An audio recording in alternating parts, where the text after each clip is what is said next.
India's role both in development economics, because there's a long tradition in this country in terms of development economics. When I was a graduate student more years ago than I'd like to admit, I grew up with, in some sense, in an Indian intellectual tradition, because strangely enough, the Indian intellectual tradition in development economics is the Western intellectual tradition in development economics. That's sort of a curious fact, and I just sort of want to take a look forward. So let me start with the big picture. Okay, let me start with the big picture. And I've worked an awful lot in Africa. I mean, I've worked mainly in Africa, as I was telling you earlier. There are basically 5 countries in Africa where I haven't worked. And if you look at the map of Africa, you'll see there's a hell of a lot of countries, either 53 countries, depending upon either 53 or 54, depending who you recognize diplomatically. I've worked in like 49 of them. I've worked a lot in Brazil. I've worked in some of your neighbors. I've worked in Latin America, yeah, not just in Brazil, in the Caribbean, Philippines. I worked a lot in China. I used to spend a month and a half every summer in China for 7 years in a row at Renmin University. Not anymore. Foreign researchers are no longer welcome in China, which is and it's especially for my Chinese colleagues. If I can't even talk to them anymore, because if I talk to them, they're going to end up in prison or worse, which is kind of sad. But anyway, so the first thing is the big picture. So the world, when you really come down to it, the world is a very unpleasant place. Okay? There's an awful lot of poor people. There's huge inequalities in the world. The first thing I'd like you to sort of from the pedagogical standpoint to think about is the difference between within country and between country inequality.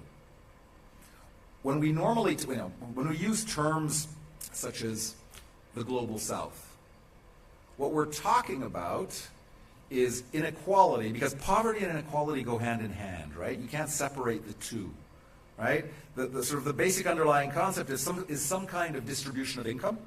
Okay, so some sort of probability density function, right? Like a histogram. If you're running this in Excel, it's a histogram. Okay, so you have the distribution of income. But then the question is, at what level should we look at the distribution of income? Should we look at it within countries, or should we look at it at the global scale? Another way, I've been a university administrator for years. When we do admissions, one of the things that we always do when we do admissions, we look at financial aid, right? So I mean, I did this for several years in Geneva. Geneva, okay, Switzerland's a really rich country, right? We're deciding who to give scholarships to. But don't you think there are poor Americans and rich Indians? Right? Just because someone comes from the global south doesn't mean that they're necessarily poor. And just because someone comes from the global north doesn't mean that they're necessarily rich. The reason I'm saying this is that what we tend to do when we're talking about the global south, we're talking about countries which have, and I'll get back to measurement later on, tend to have indicators such as GDP per capita, whether you like it or not, but they tend to have average levels of GDP per capita, okay, which are relatively low, and then countries in the global north tend to have average levels of GDP per capita, which are relatively high. But of course, there are a lot of rich people in the global south who are a lot richer than poor people in the global north, right? So when you actually look at the world distribution of income and you think about poverty, but especially when you think about inequality, it really matters what the level of aggregation is at which you look at it, okay? So, and this is extremely important, because what has been happening to a large extent over the past century or so is that there has been conditional convergence. Okay, so conditional convergence basically means that slowly, sometimes far too slowly, poor countries are catching up in terms of average GDP per capita, right? That's the mean of their population. Poor countries are, to a large extent, catching up, very slowly, but to rich countries, okay? But on the other hand, depending upon how you look, if you look at the world distribution, the distribution of income of world citizens, the picture is completely different. So for those of you who are interested in this, I refer you to the work of a friend, and actually he was the former board chairman of GDN, François Bourguignon. So François Bourguignon, one of the best French economists, who was one of Joe Stiglitz' successors as chief economist at the World Bank, and he did some really interesting work about 10 years ago on the evolution over time of the distribution of income at the global level, okay? And there, the patterns that you see are completely different. So I'll let you go and look this up, Bourguignon, okay? So that you should look him up. So that's the first thing that I wanted to bring up. The level of aggregation is extremely important. The unit that you look at. Is it a country or is it individual?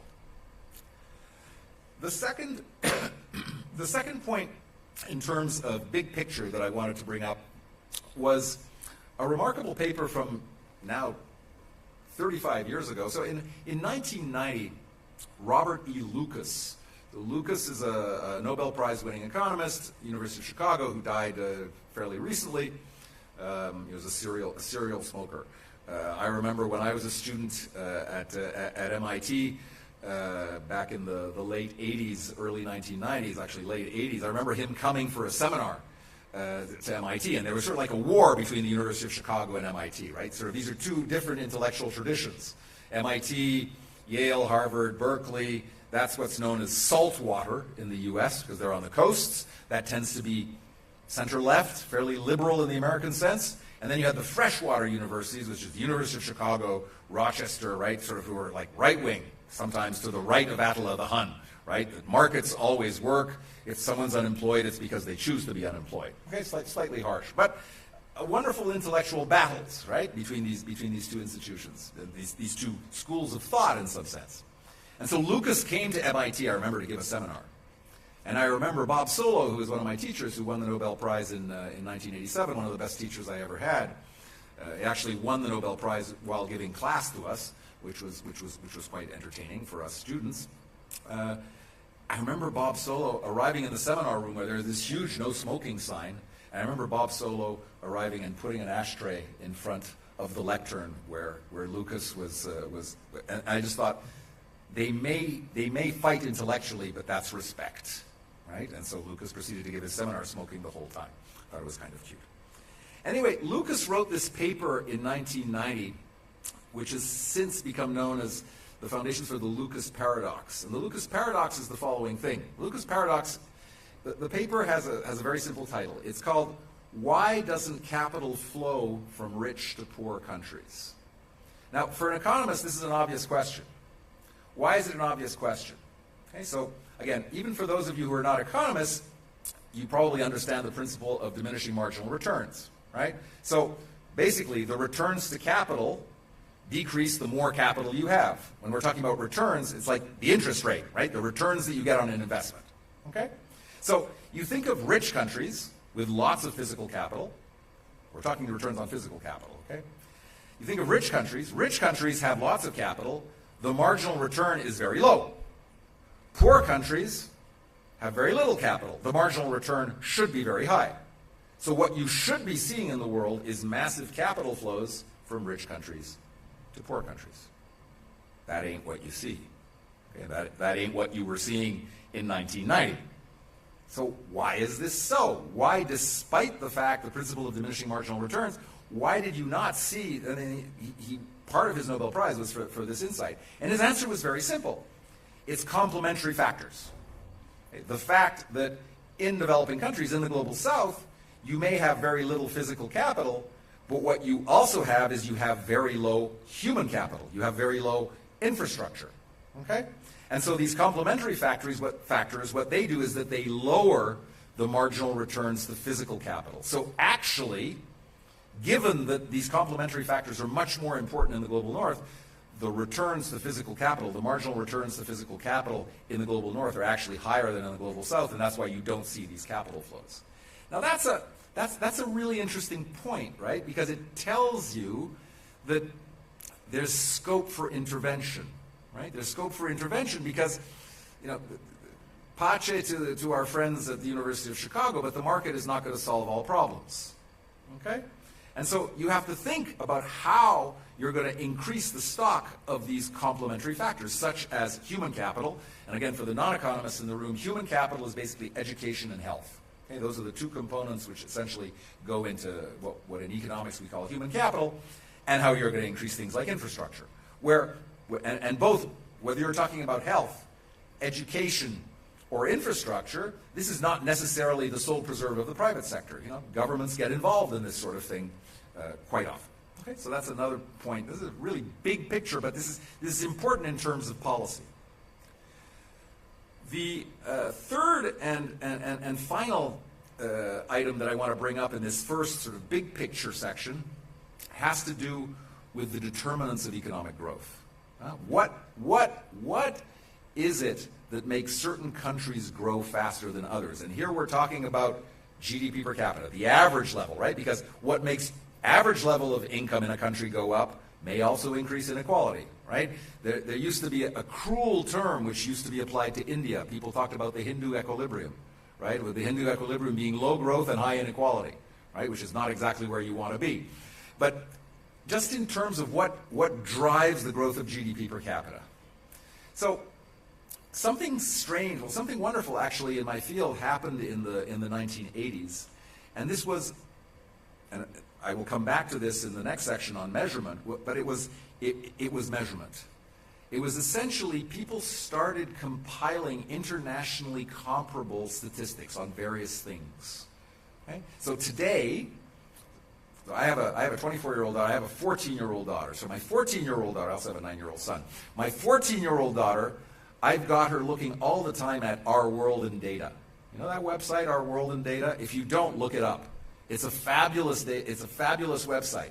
It has sections on all sorts of stuff. So, you know, don't, if you pardon the expression, don't get bullshitted by the media. If you actually want to figure out what's going on in the world and you want the actual facts, and not as our friend, you know, Donald Trump would put it, alternate facts, or rather Kellyanne Conway would put it, if you want the actual facts, go and look at a website such as Our World in Data. And Our World in Data is a reflection of what was happening during the 1980s. All of these measurements of all sorts of things in terms of education, health, infrastructure, you know, the disease environment, comparable across countries, all centralized. And they're centralized today in a thing called the WDI, which is the World Development Indicators, which you can access freely on the website of the World Bank. Okay? And it's basically every indicator that you could possibly imagine all in one place. This was new stuff in the 1980s and the 1990s when I was a graduate student. And what this allowed people to do in the development economics community and the economics community in general, what it allowed them to do is to study the determinants of growth. Right? So basically the empirical technique was what is known as cross-country growth regression. So you basically do statistical techniques where on the left-hand side you put either the level of GDP per capita or the growth rate of GDP per capita, and you try to explain that with different factors. Okay? And so people spent 30 years doing this. To summarize the last 20 years of that debate, so basically from 1990 until 2010, so this is a gross oversimplification, but let me summarize several hundred papers and 20 years of research. Essentially, this turned into a battle, in some sense, between two intellectual schools of thought. The two intellectual schools of thought were one, on one side, and I'd say that the main exponent of this would be Jeff Sachs, okay? And that's geography. Okay, so geography is essentially what determines whether you grow fast or you grow slowly. Okay? The other side of this school, I would call it the institutionalist side, basically holds that the key determinant of economic growth are economic institutions. And when I talk about economic institutions, I'm not talking about political institutions. Democracy has nothing to do with it. That's a whole other literature, okay? Whether democracy is good or bad for growth, that's another literature. I'm talking about economic institutions. The name associated with that is Daron Acemoglu, who's at MIT, okay, who will receive a Nobel Prize within the next. You can put your money on that, okay? I'll even give you odds, okay? I'd say he's 2 to 1 in the next 10 years to get the Nobel.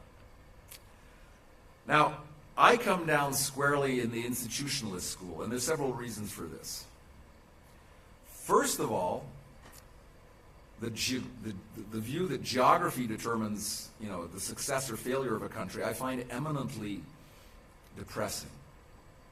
You know, what are we going to do? Are we going to wait till Bujumbura, the capital of Burundi, through continental drift, finds itself at the same latitude as Stockholm or Helsinki?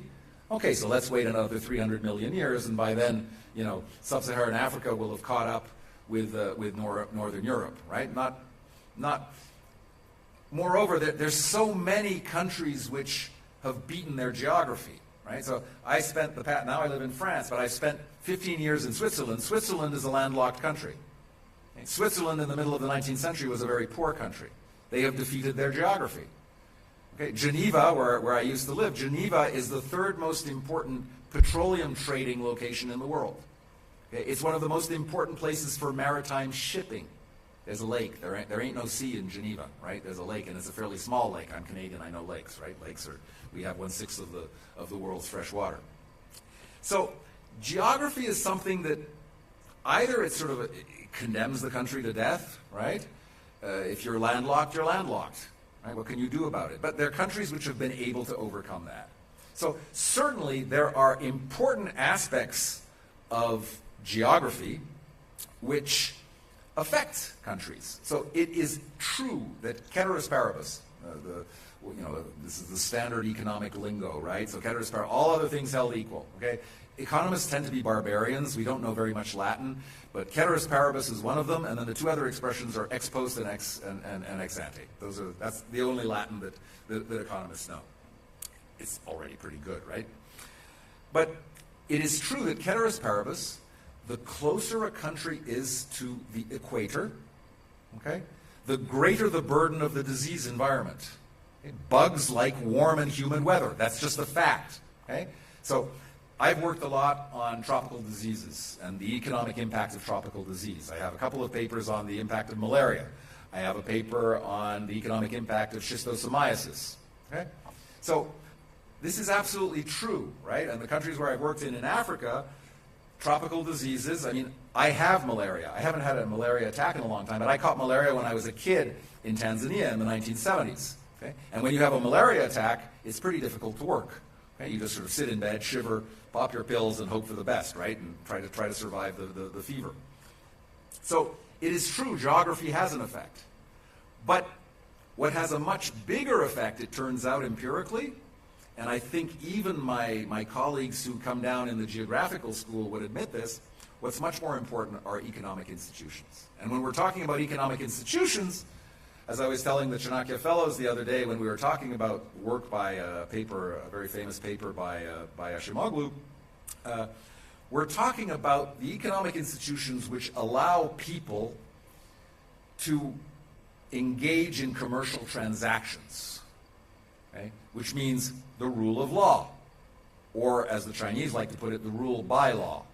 Okay? In China there's no rule of law, but there is rule by law. At least that allows commercial transactions to take place.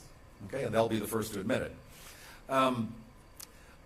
As I was putting it to the students, but again, I guess this is a generational, I'm going to assume that some people in the room know who the American actor Joe Pesci is, right? I mean, he's a very famous actor in mafia movies, right? And Joe Pesci is an enforcer in Martin Scorsese movies, right? So the way I like to put it, at least the people of my generation who know that, who know that cinematographic reference, economic institutions mean you don't need Joe Pesci to break someone's knees to have the contract enforced. Right? There's a court of law, it'll be enforced, and you don't need a mafia enforcer to enforce it.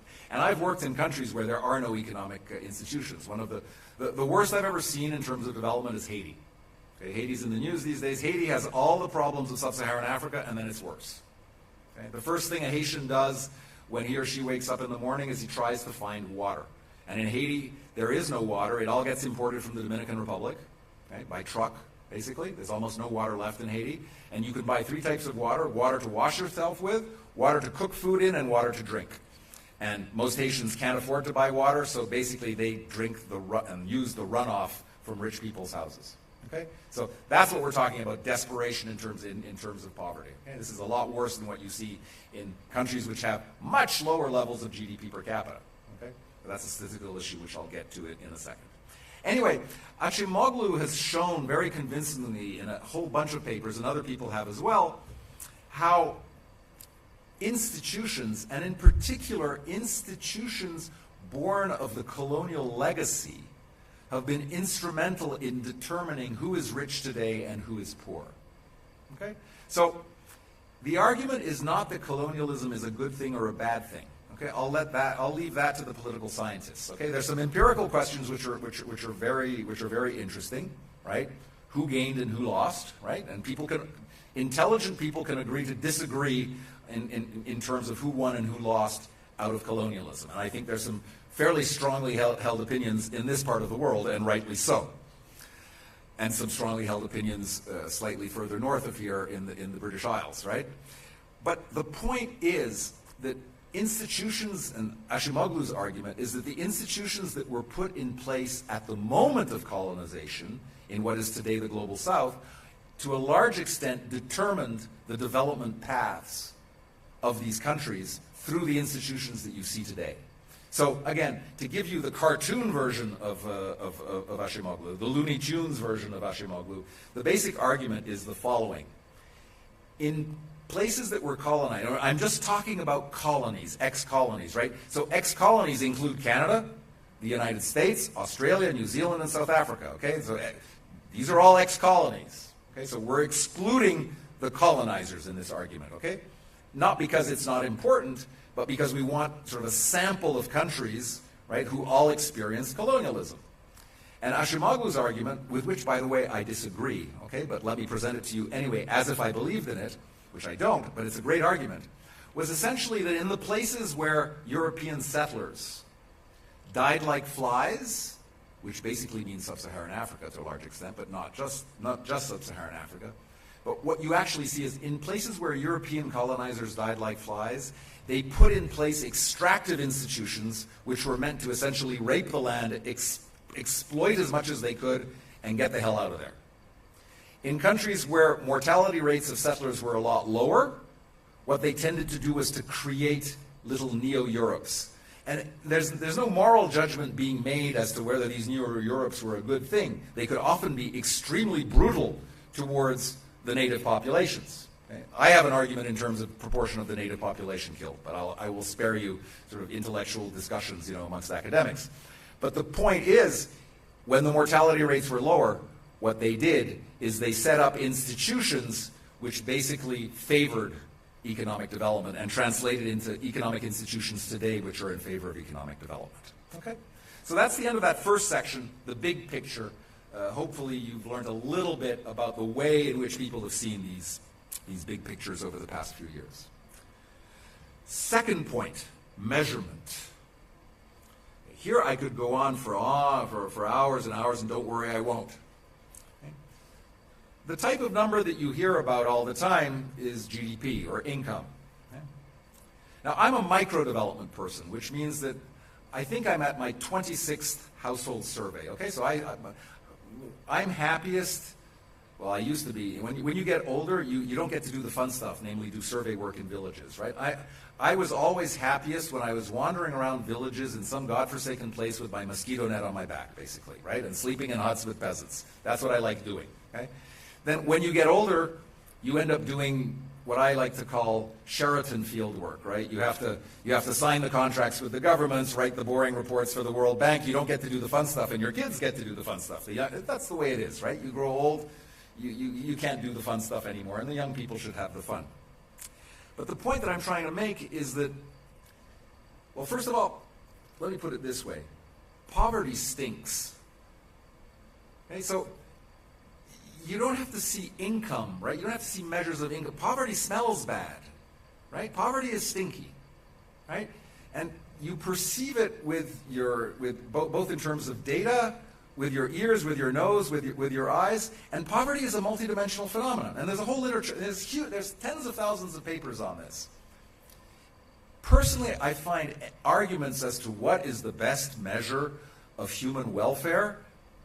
Is there the synthetic measure, like Human Development Index? With all due respect, to the people who put this together. Among the people who put it together, Amartya Sen, not exactly a stupid guy. I used to take a course of his when I was at MIT. We could also take courses at Harvard, as it's called in Massachusetts. We don't like Harvard at MIT, and they don't like us because we basically say we build stuff, you buy it, which is cruel, but I think true. The point is, there's a whole bunch of indicators that you can use to measure underdevelopment, okay? To measure lack of development. Development is in some sense, by definition, it's a vector of indicators, right? It's income, it's expenditures. Income and expenditures are not necessarily the same thing. Expenditures are something that we measure very well in survey data. Income is something which is very difficult to measure, depending upon who you're interviewing.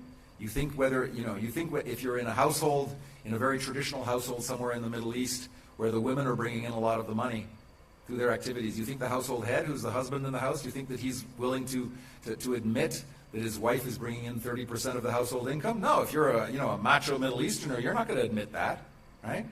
So, I mean, data collection in terms of income, expenditures is a lot easier, okay? But there's so many other indicators, right? The difference between the global north and the global south isn't just in terms of income. It's in terms of what I would say are much more important things. Life expectancy at birth. Okay? Infant mortality. Okay? Now, all of these things are then correlated amongst each other, right? Average number of years of education in the population. Typical measure also, difference in illiteracy rates between men and women. Okay? There's a plethora. You look at the World Development Indicators, go and look up the World Development Indicators, and just look at it's bewildering the number of indicators that there are. There are all sorts of ways to measure it. And one thing I'd like to say, so let me say something very controversial with respect to the UN system. I have always been against the SDGs, the Sustainable Development Goals, and I'll tell you why. No one is against motherhood, right? The SDGs, of course everyone wants less mothers to die in childbirth. Who can be against that? Of course everybody wants infant mortality to be lower. Of course everyone wants educational attainment to be higher. You know how many targets there are in the SDGs? How many indicators there are in the SDGs? 169. Okay. Now, some of you presumably are in the business of government. Or even if you're not in the business of government, you're in the business of business. Could you prioritize business decision-making if you had 169 indicators to follow?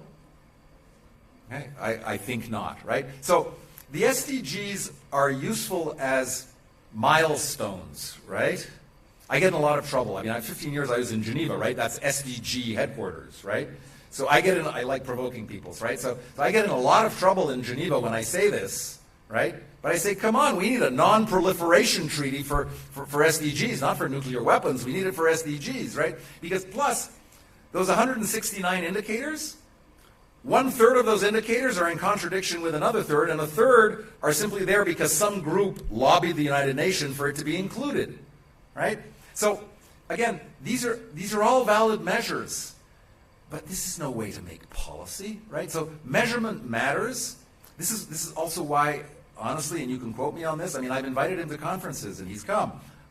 I do not like Jeff Sachs, okay? Okay, now I'm really in trouble, right? At least with Jeff Sachs fans in Karnataka. Jeff Sachs is a great economist, made some great contributions to economics, but he gave us the Millennium Development Goals, which then morphed into the Sustainable Development Goals. Anyway, I'll stop my rant. Oh yeah, let me give you, and I was telling this to the Chanakya Fellows the other day, let me give you my favorite indicator of development. I have one favorite indicator. It's called child anthropometrics. Okay, in the past 20 years, I have not done a single survey where I have not measured and weighed all children between 0 and 60 months. Okay?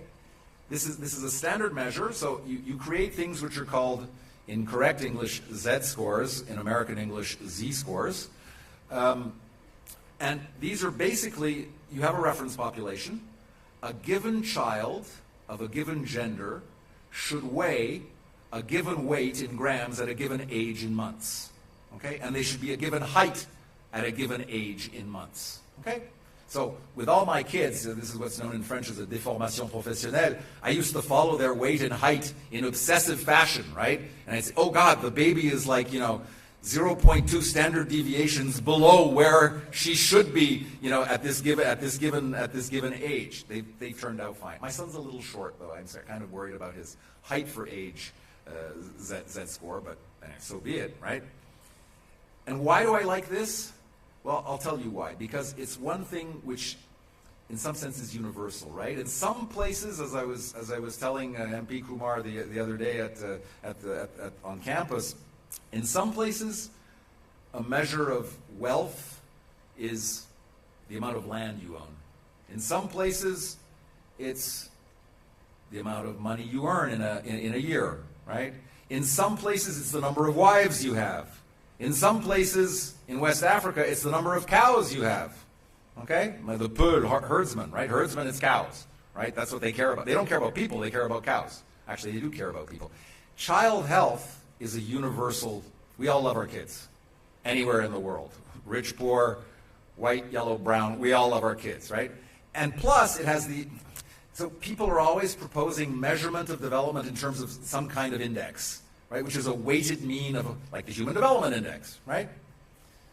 Child health, Mother Nature weights the factors. We know that child health, as measured by anthropometrics, is determined by 4 things.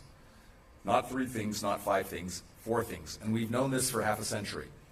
It's determined by household income. It's determined by maternal education. Okay? And I'm not talking about PhDs in nuclear physics, okay? I'm talking about literacy. It's determined by basic access to basic services such as clean water and basic health. And it's determined by female empowerment. The relative power, so sorry for the men in the room, we're pretty useless in relative terms in terms of the health of our children, except if we bring home the bacon in terms of household income. It's relative power of women is the 4th and one of the most important determinants of child health. And you know where people first realized this? I was telling this story to the Chanakya Fellows. You know where people first realized this? In a soon-to-be developing country, the United Kingdom, where when Margaret Thatcher, God bless her, I am no fan of Margaret Thatcher, when Margaret Thatcher, I'm old enough to remember her live, when Margaret Thatcher came to power as a good shopkeeper's daughter, one of the first things she did is she basically, there was a child credit that was given in the UK. And it always went, it was a check from the government, basically for children, right, for families with children, and it always went to the household head. That was the husband. Now I ask you, you give the government, you're a British bloke and you get a check from the government. What do you think you do? You go to the pub, right? Okay. So what did Maggie Thatcher do? She gave it to the mother in the household. Now, the British gal, she'll go and drink a few pints, but some of this will find its way into the nutrition of kids. Okay? In 1 year, the weight of British children improved in a statistically discernible manner. The health of British children increased. So, had household income changed? No. Household income had remained the same, right? Instead of going to the husband, it went to the wife. Okay?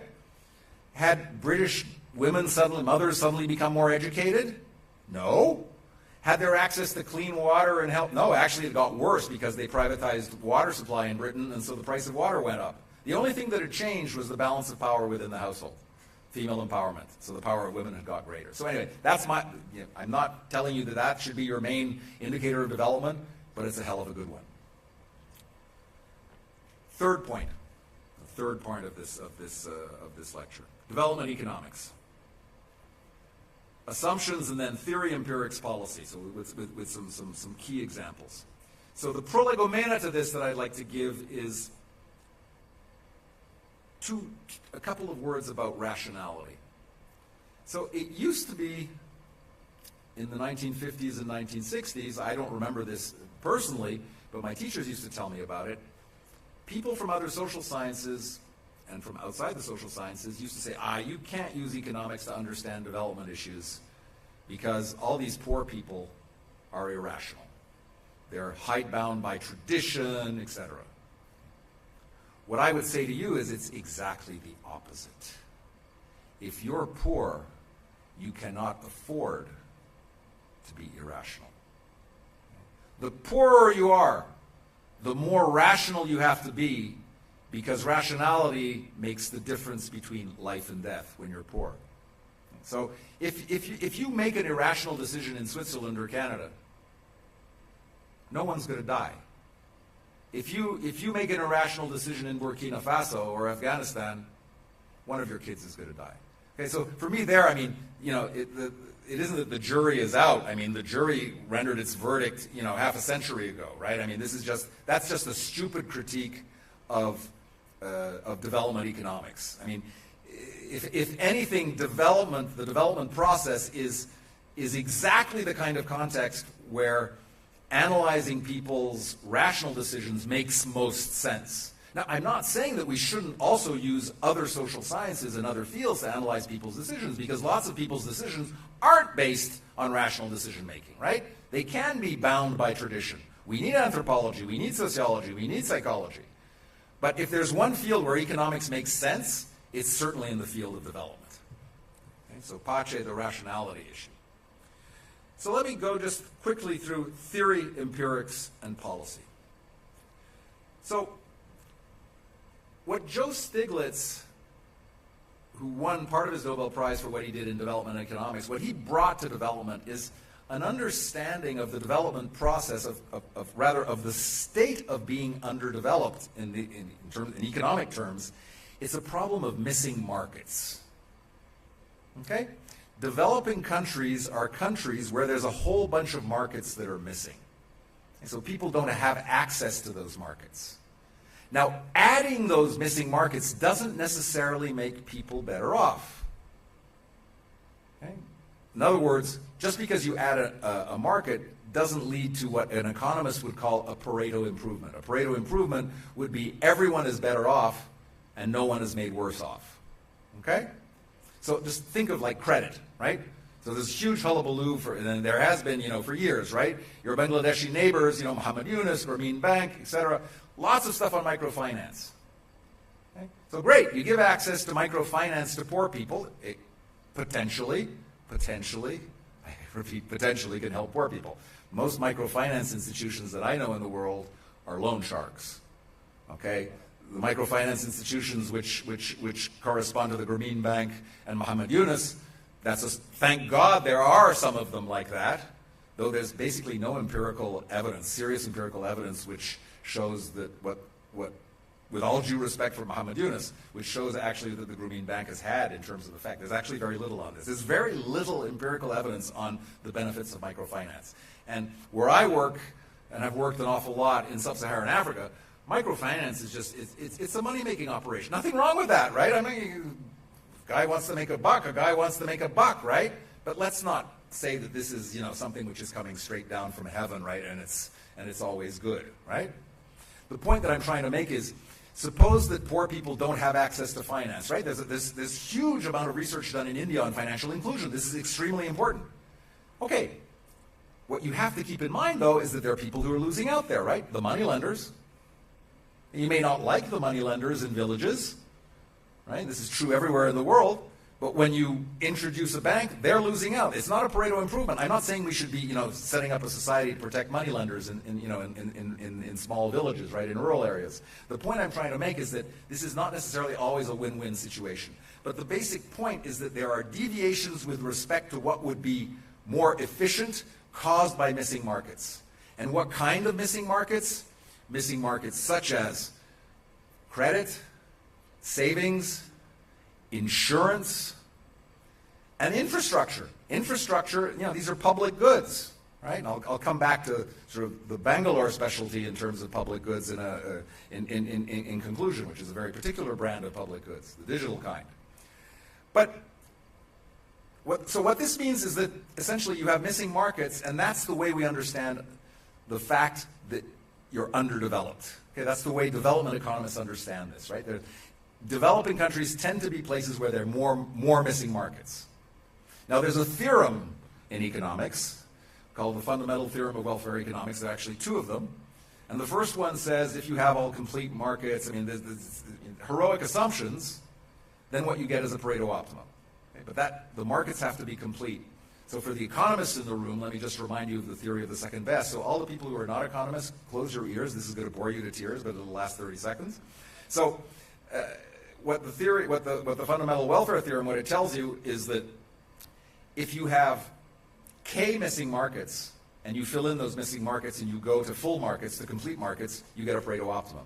But if you go from K missing markets to K minus 1 missing markets, you do not necessarily have a Pareto improvement. Okay, so now all the non-economists in the room, you can listen again. So that's on the market size, and what this leads to is essentially differences in productivity between economic agents, between households. The marginal productivity of factors of production, for example, used by firms, because of these missing markets, the marginal productivity is not equated between firms. The marginal productivity of labor is going to be different in different households in a village. And so you could actually, with the same amount of labor in a village, because of missing markets, if you could create all of those missing markets, you would get more output with the same total amount of labor, with the same total amount of manure, with the same total amount of water. Okay? That's the basic idea. But there's another aspect in which my tribe works on an awful lot, the people who work at microdevelopment, and that's what goes on inside households. Okay? So households are intrinsically difficult to model. Why are they difficult to model? Because they're made up of several people. How does decision-making take place in a household? Okay? So economists have been struggling with this, and this is a unique contribution of development economists, trying to figure out how households take their decisions. This is very culturally specific, right? So the way economists do it, and I was explaining this to the Chanakya Fellows, so either we just assume that there's a dictator in the household. Okay, so my household is constituted by yours truly, my wife, right now 2 kids, a dog, and a cat. Okay, and in my household, there's one dictator. Her name is Beatrice. She takes the decisions. Okay, so her preferences are the household preferences. Okay, problem solved theoretically, right? But there are other ways of doing this. In other households, there'll be negotiations. So people model this through bargaining, right? And sometimes people also, for those of you, you may recall, any of you did some social science in the past, the name Jeremy Bentham may ring a bell, utilitarianism, okay? So you could also think of the household welfare function as being a weighted sum of the welfares of different household members. That's another. There are many ways in which you can do this, okay? But the point is, intra-household allocations are not necessarily Pareto optimal. Right? There's a lot of inefficiencies within households. Okay? All you need to do is look at a widespread phenomenon around the world, which has been studied in great depth indeed in India, which is domestic violence. How can intra-household Pareto optimality be associated with domestic violence? Surely, if you reduce domestic violence, everybody would be better off, right? So that means that you could get a Pareto improvement, which means that when you have domestic violence, you have a deviation with respect to Pareto optimality, okay? Or I was teaching a paper to the Chanakya Fellows the other day on Burkina Faso. In terms of households in Burkina Faso cultivate several plots of land, okay? And as in many cultures, it depends, this is a culturally specific thing, plots have genders, in the sense that men control some plots, women control other plots. Okay? Well, it turns out in Burkina Faso, if you reallocated the factors of production, labor, fertilizer, manure, seeds, etc., if you reallocated them between the male plots and the female plots, put less on the male plots and more on the female plots, you could increase agricultural output with the same amount of inputs for these households, which are desperately poor, by 8%. That's the difference between life and death of a child. And yet people choose rationally to do that. So that gives you an idea of this, the weight of culture, right? Culture leads people to not behave in efficient manners. It's rational, but it's not efficient. Poor, but inefficient. Okay? So anyway, this is just to tell you there are many levels. You can work at the market level, at the aggregate level. You can go down and do what I like to call nanoeconomics. You're basically, it's not microeconomics, it's nanoeconomics. You're looking at what's going on in households. Okay, so this is just to tell you sort of what we do in my field. Thank you very much.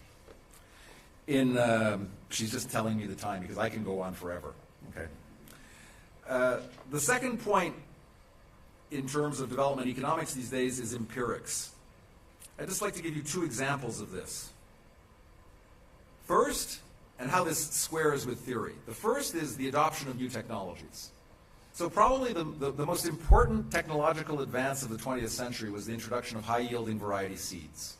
Okay? India was instrumental in this through the International Crop Research Institute for the Semi-Arid Tropics in Hyderabad. Okay? So India basically, the ICRISAT branch in Hyderabad basically developed wheat for most of the developing world, for most of the global south. Okay? Maize was in Mexico, rice was in the Philippines.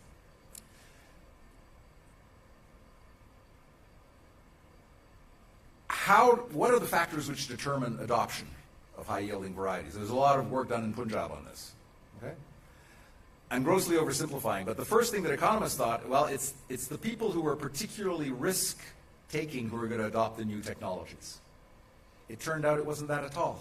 It turned out it was access to credit and access to agricultural extension. Those were the key things. You see, this is where theory tells you something, you go out and test it, you don't find what you expect, you reject what you find, you have another theory, you go out and test it, and then this leads to policy. So that's the first example I wanted to give. And we have enough kilocalories in the world today. So high-yielding varieties get a lot of bad press these days. Why do they get bad press? Because they've increased agricultural yields. Sometimes they've tripled them. We actually have enough kilocalories on planet Earth to feed everybody. We still do, right? Then who gets access to those kilocalories? That's another. That's one of Amartya Sen's things, right? Famines take place in dictatorships. Okay? Since India became an independent democratic country, there's never been a famine here. Okay? I mean, the last real famine you had was imposed on you by our British friends. You haven't had a real famine since, right? China's had a lot of man-made famines, including one that killed 40 million people. Maybe the People's Republic, but anyway, I'm going to get in trouble with my Chinese friends, but anyway, they can't talk to me anyway. So, adoption of technology. Yeah, it gets bad press because it depends upon chemical fertilizer, right? So there's a huge carbon footprint. But before throwing out the baby with the bathwater, we have enough kilocalories to feed everyone until roughly 2030. This is a big issue, right? But it's thanks to high-yielding varieties. It's the thing which has saved the most lives in the 20th century. Okay? The other thing that people have looked, these are just two examples, okay? So adoption of technologies, and when I'm talking about adoption of technologies, basic technologies. I'm not romantic about the countryside. I just care deeply about poor peasants. I get in trouble for using the word peasants, but for me, peasants are just poor people on the farm. At some point, I don't know what level of income you have to move from being a peasant to being a farmer, okay? There's some semantics there, but peasant for me is a very honorable word. But anyway, maybe I'm old-fashioned. Another topic, just to give you an example, because I want to just link this, with policy, which is going to be my last point, and then India's role in all of this, is insurance. Poor people face risks, and poor people need insurance. And they found ways to insure themselves through traditional self-help groups and things, through marriage markets. Okay? So in Nigeria, for example, the husband and the wife who belong to the same ethnic group cannot come from villages which are too close to each other. And it has nothing to do with consanguinity. It has to do, they want to make sure that the two households don't suffer the same shocks at the same time. So when one household faces a negative shock, the other one is not going to face a negative shock, and so they can help, and vice versa. Okay? So marriage markets are quite often insurance markets. In Ethiopia, there's bride price. In Ethiopia, when the family of the groom pays, all societies in the world are divided into countries where there's societies where there are dowries on the one hand. A dowry is the price of a husband. Right? There's a wonderful paper in the Journal of Political Economy a few years ago by a very famous Chicago economist. It was on dowries in India, and it was called On the Rising Price of Husbands, which I thought was a wonderful title for a paper. And then there's bride price. In Ethiopia, they know what the bride price is. The groom's family only pays 80% of it. Why? To maintain a contractual obligation. Okay? So if there's a problem in the girl's family, well, the groom's family hasn't repaid its debt, so it's obliged to help. Okay? So insurance is something which is really, basically, stochastic shocks is, especially in rain-fed agriculture, that's something that poor people everywhere, and it's not just in the agricultural sector, it's also in urban slums. So let me then move to the policy side. So I've already talked about credit. Okay? So huge literature and huge challenges in terms of establishing credit for poor people. Okay? Financial inclusion. Okay?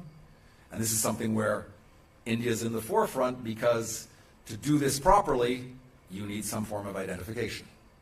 Right? Because you need also credit to create credit bureaus.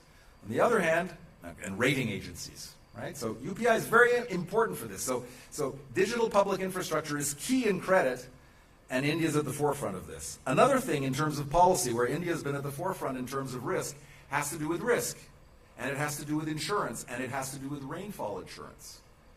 There's one country in the global south where rainfall insurance functions. It's here. People have tried to introduce rainfall insurance in various countries in Africa. This is something that poor peasants can afford. I don't know if any of you have ever seen a rainfall insurance contract. The way it works is basically the peasant basically pays for it. It's an insurance premium, and basically there's a weather station, okay? And if the number of millimeters of rain falls below a certain level, the peasant gets a payoff, okay? And that payoff is increasing as the amount of rain decreases. Okay, and then you reach normally the contracts in India. Then I've studied this quite carefully with some colleagues. Then you reach a threshold, and then if it's like catastrophic failure of the rains, then you really get it. Then you hit the jackpot. I mean, of course, you're doing very badly because you have crop failure, but you get a really big payout. Okay, so this is something which works really well in India. Doesn't work in other places. Very difficult to know why take-up is so low in other places, but it seems that in India, first of all, I mean, people seem, believe it or not, now you'll tell me this is complete, crap, but people seem to trust the government in terms of the insurance mechanisms. Whereas in Africa, they don't. And they think that the government's just out to screw them. Okay? So there's some really important lessons that can be learned for other parts of the world just in terms of the policy experience. I'm just giving you two examples.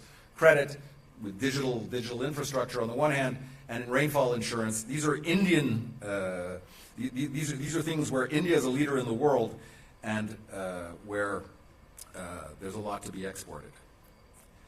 Now let me conclude by, in some sense, coming to sort of India's role in my world of development economics. So, because people say, oh, has India finally arrived? Okay? Well, in my world, India's always been there. When I was a graduate student at MIT, actually before that, when I was a master's student at Cambridge in the United Kingdom, I mean, my best professor at Cambridge was Partha Dasgupta, Sir Partha Dasgupta to us now, right? He's educated at Delhi School, right? I mean, this. When I was a student at MIT, I mean, we read Sen, we read Kaushik Basu, we read Chakraborty on planning, right? I mean, there was this whole sort of Bengali mafia, right? In terms of central planning in the Soviet tradition, right? I mean, which today lives on in the form of Niti Aayog, right? So it isn't that India's arrived. India's always been there, right? And at least for my generation of development economists, we grew up with this in our mother's milk, right? And then if you look at papers published in the top journals in economics, so if I just take the two topics that I just brought up on insurance, okay, so today I was teaching a paper by Robert Townsend, who used to be at Chicago, who's now at MIT. It's the title of the paper, it's in Econometrica, which is one of our top journals in econ, and it's called Risk and Insurance in Village India. It uses ICRISAT data from Hyderabad, okay? So there are 5 villages in the ICRISAT data, the ICRISAT International Crop Research Institute for the Semi-Arid Tropics, so let's just call it ICRISAT. That's a real mouthful. Try to say that 3 times in a row. The number of papers, everybody in the world, in my field, knows the names of the villages in the ICRISAT data set. Everybody in the world in my field knows the village of Palampur. Palampur, which was studied by Bliss and Stern going back like 50 years, probably 60 years, right? In some sense, it isn't that India's always been there. You're the imperialist intellectual power there and you've caused people to make a lot of big mistakes intellectually. Why? Because people base their stylized understanding of phenomena such as sharecropping, okay, just to take one example, on the Indian experience. People who are studying in Cambridge, Massachusetts, everything they know about sharecropping, they know from 5 papers about India. Do you think that corresponds to the reality in Ghana or in Nigeria or in Brazil? Of course not, right? So in some sense, India has always played the leading role, both in terms of furnishing data, right? I mean, I've had students from Latin America in Geneva come up to me after class and say, can we start doing papers which don't use Indian data? Okay, because all of the good papers use Indian data because India produces the best data, right? So you've always been here. Now, in intellectual terms, okay, amongst professional economists. Now then the question is, what is your role in the Global South? Right? So, at the end of beginning of August last year, end of July, so GDN co-organized the conference in Delhi with Niti Aayog on the green growth, the future of green growth. Okay, so this is for India's G20 presidency, and so we have a book coming out, and the electronic version has already been presented by the Indian government to the Brazilian government in terms of at the end of November when there was the handoff in terms of the G20 presidency. Now, India de facto is one of the leaders of the Global South, right? India, Brazil, Indonesia. Who else is there, right? Everyone else is small fry in comparison. So I would say that it isn't that it's an opportunity, there's a responsibility. There's a very deep responsibility to lead the Global South, okay, in terms of policies. And it isn't as if you have to invent something new. You have a whole bunch of things to offer the world. And one of the reasons that I'm in Karnataka and that I'm in this city was on Tuesday I was meeting with Nandan Nilekani, who I'm trying to partner with, have GDN partner with, in terms of evaluating what's going on in terms of your exports of digital public infrastructure to the rest of the world. Okay? So this is where India has to take a leadership role, right? And it is, and it will. And in conclusion, maybe what I can say is, now I'll get in trouble with my Delhi team. It would be great if we could move our operations from Delhi to Bangalore. The vibe is a lot more agreeable here than in Delhi, but of course, the center of sort of union government power. The point is, India has to lead. India has stuff to offer the world in terms of concrete policies. Okay? Up until now, for example, in terms of rainfall insurance, I've not seen India saying anything about rainfall insurance. It's sort of strange, right? Okay, there are political reasons for this, right, which are above my pay grade, let me put it that way. Okay? But on the other hand, there's a unique opportunity from the Karnataka perspective, in terms of DPI, for Karnataka also to lead. And institutions, and this is why I'm so happy to be here at Chanakya University, another thing an idea that we're bouncing around, because GDN is good at setting up networks, is to create some kind of research institution at Chanakya, which will then look at the last mile of DPI in the villages, in the slums, using local researchers, because the whole idea here, like the stuff that I'm discussing with Nandan, is not to bring in the experts from Harvard and MIT. It's to bring in the experts of Harvard and MIT to mentor local researchers to do that research. That's what's key. And something at the local level, at the Karnataka level, that Chanakya could do would be to serve as the hub of a network of researchers at the village level, at the slum level, collecting information on the user experience of the end users of DPI in Karnataka, and that, I think, would also be something very useful to do. And I'll stop there. Thank you for listening to me.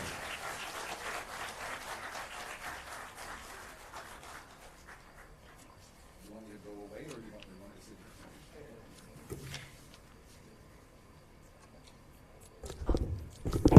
here?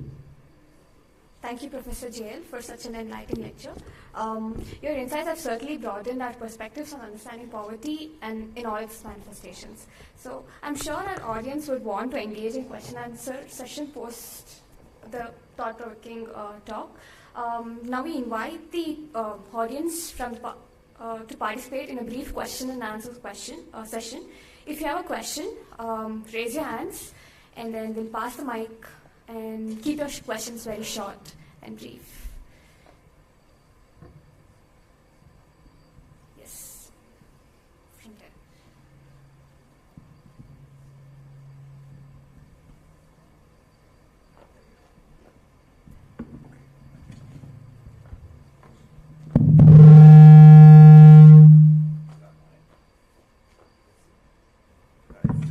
Hello.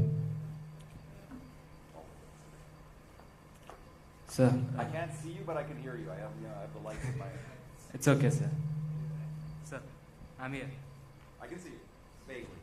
So, Government of Karnataka has introduced 5 guarantee programs for socially and economically backward community. For example, rupees 2000 is given for eldest women in the family, free electricity for poor, and so on. Will this be an appropriate or this strategy help in elevate poverty in developing countries like India? I'd like to hear your thoughts as an economist. You want to take several questions, or you want to take Yes. one? I mean, I can jump in on this right away, but maybe there's some questions which sort of feed together. So basically, your question is on anti-poverty programs, right? You want to take another one? Yes, yeah. Anyone?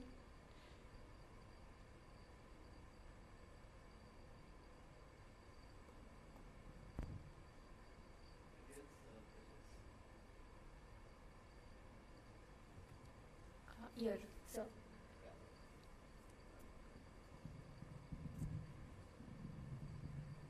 The financial institutions and the government always claim that the unbankable people are banked through the microfinance, and 99% of loan return makes them really proud and believe in this system completely. And both the institutions, financial institutions and the governments are supporting wholeheartedly and calling this as a money sharks. What is your alternative to that, if not the microfinance? Thank you. One more question, sir.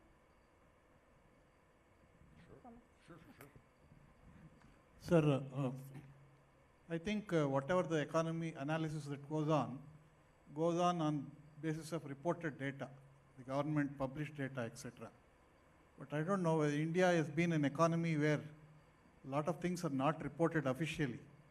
So how do you take up this challenge as a development economist on the markets that are not unknown publicly and not statistically available, but still how do we make sense out of all this?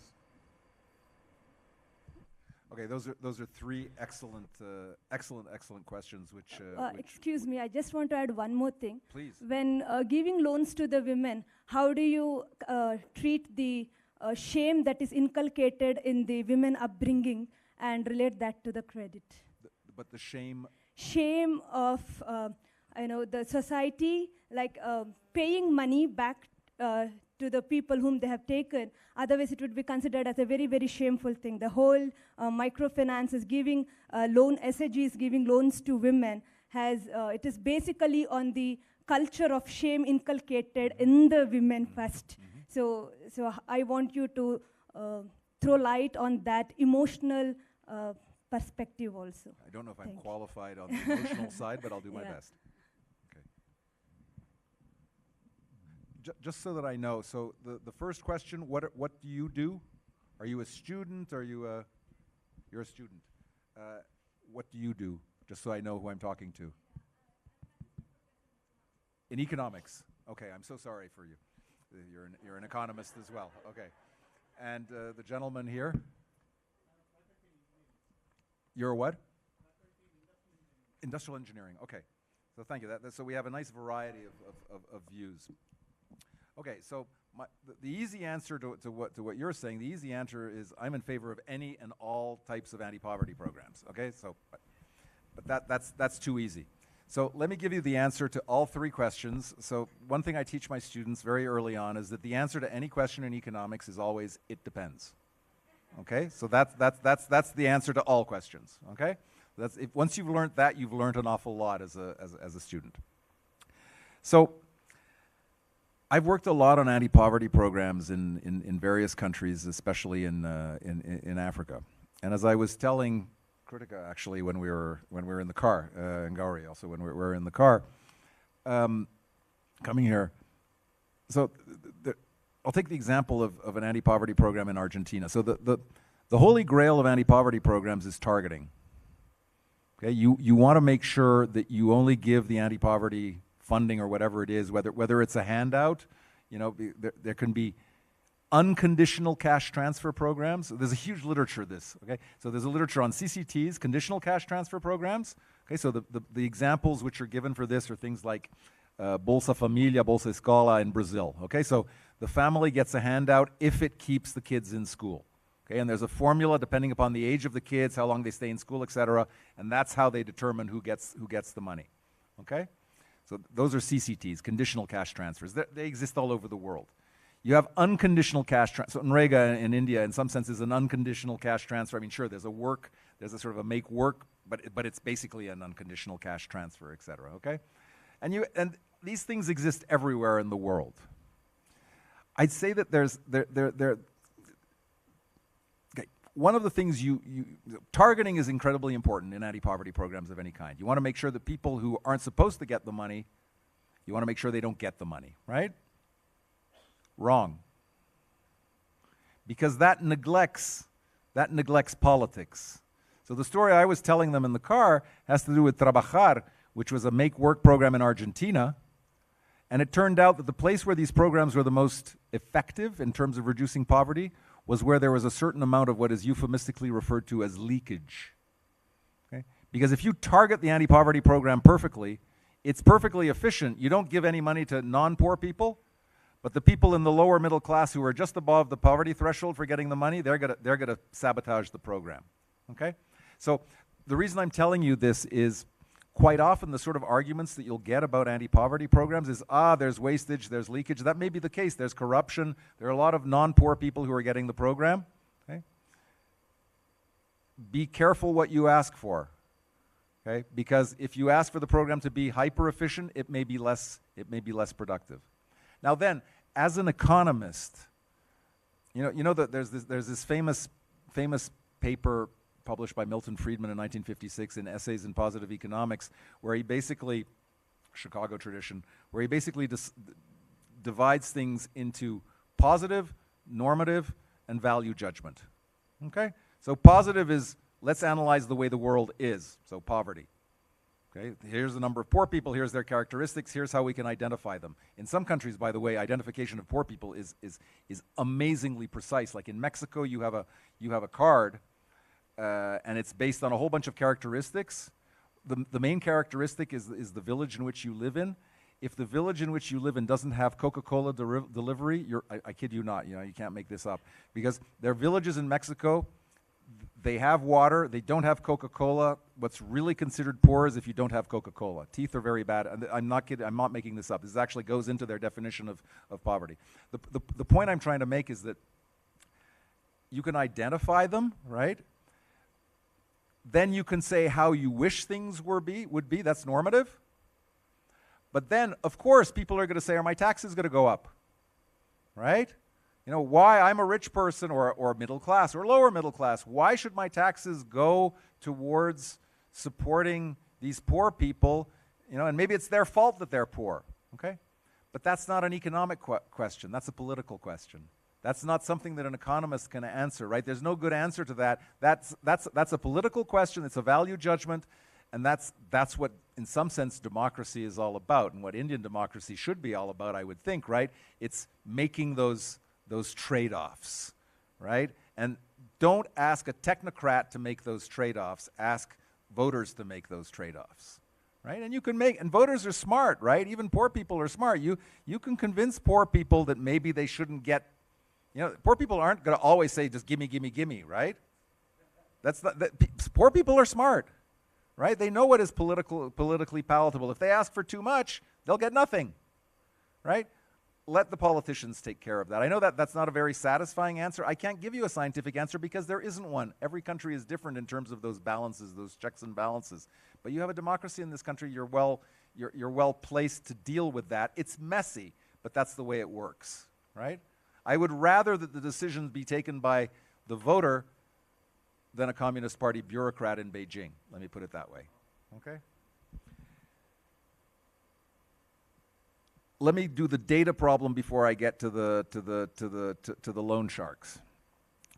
So you're absolutely right. There's all sorts of problems with data.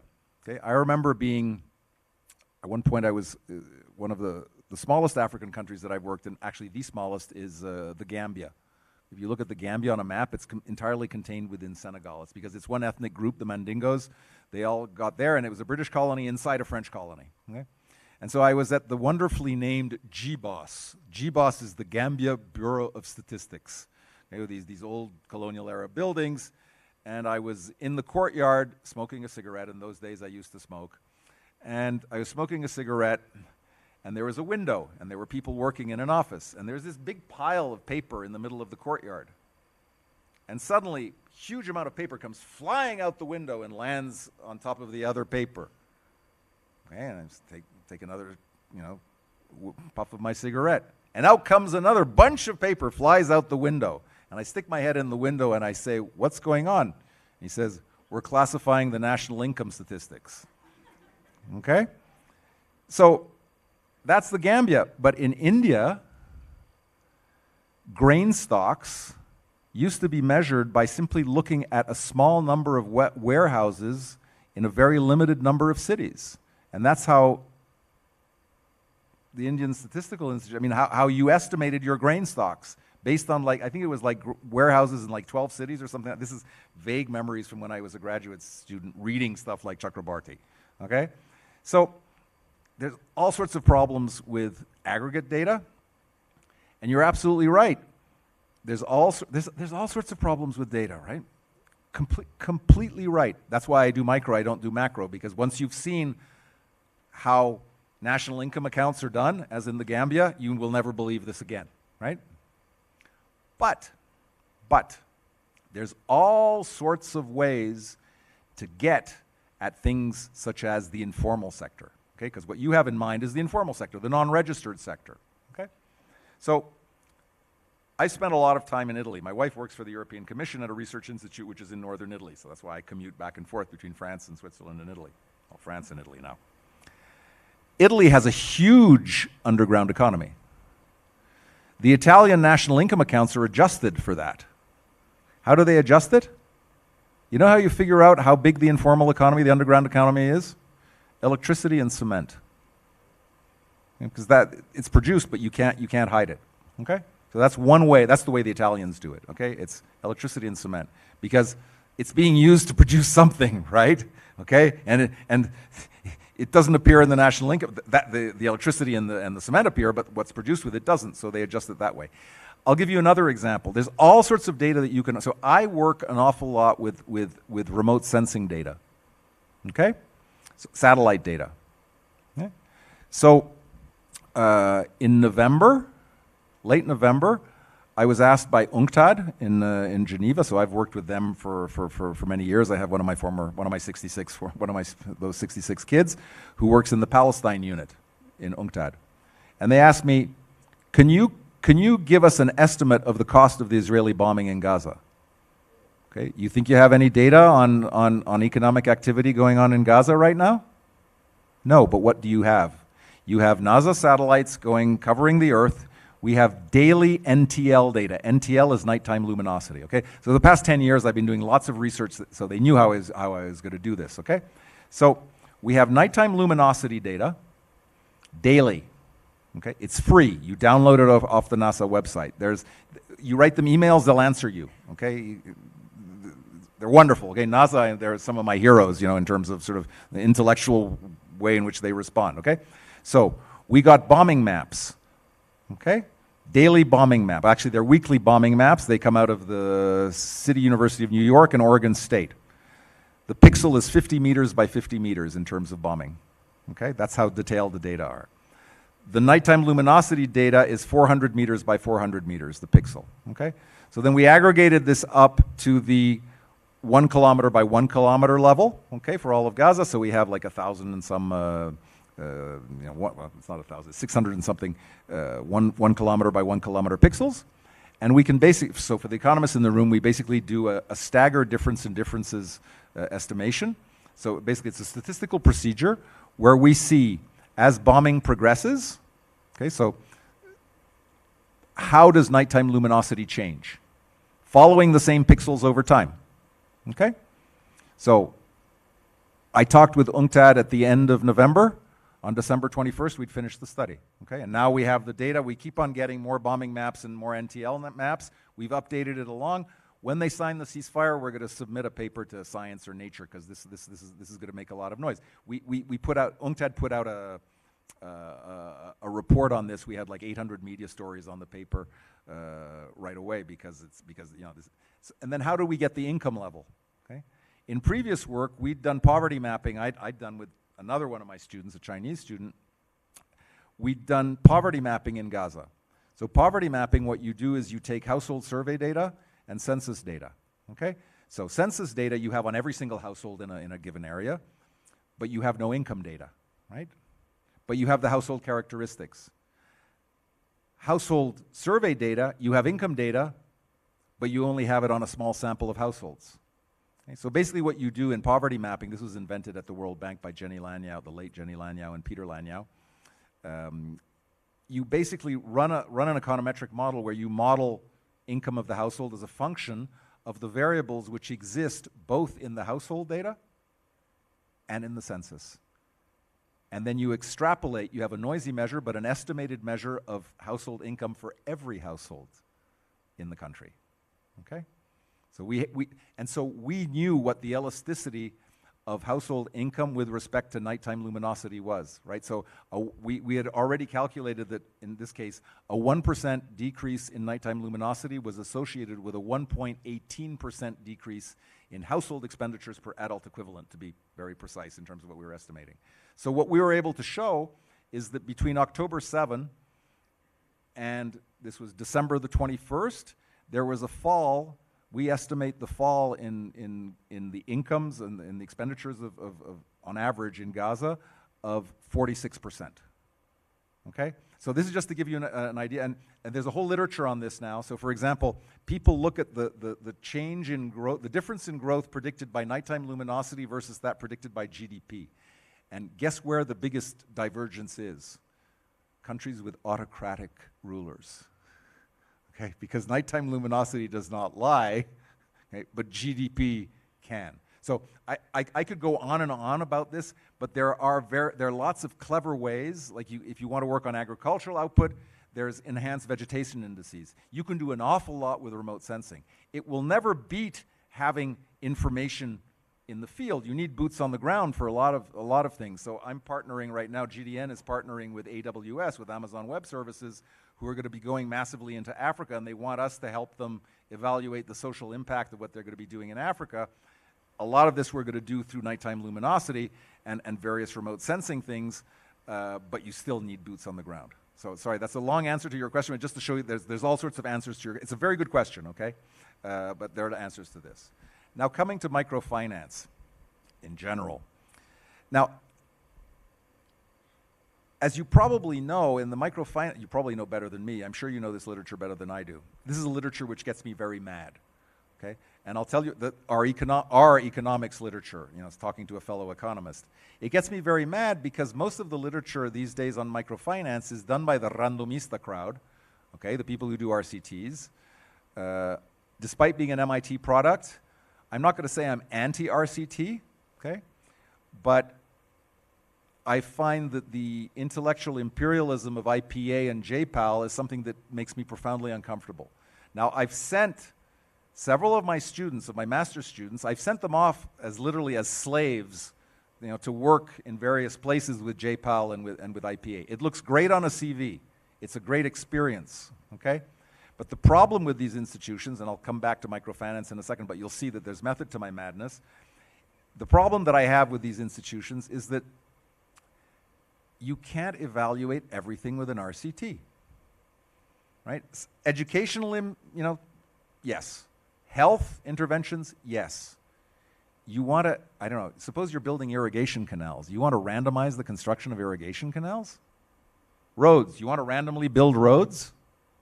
Somehow I think not, right? So the problem, as I was telling MP Kumar the other day when we were talking on campus, was that it's sort of like looking for your car keys under the street light, not because you think that's where you dropped them, but because that's where the street light was, right? So you're basically selling a method rather than actual evaluation. I've been doing impact evaluations in various unsavory places for many years, including Haiti, okay? As you can see, including Gaza. I mean, I was in Ramallah in the West Bank last year. I wasn't in Gaza, but I was in the West Bank. I was in Ramallah in November 2022, actually. I grew up in Lebanon, so I know sort of war situations. I did my baccalaureate in Beirut during the Israeli invasion in 1982. My house was destroyed. My school was destroyed. Most of my friends were killed. So I mean, weapons are not something which bothers me particularly. I sort of grew up with them.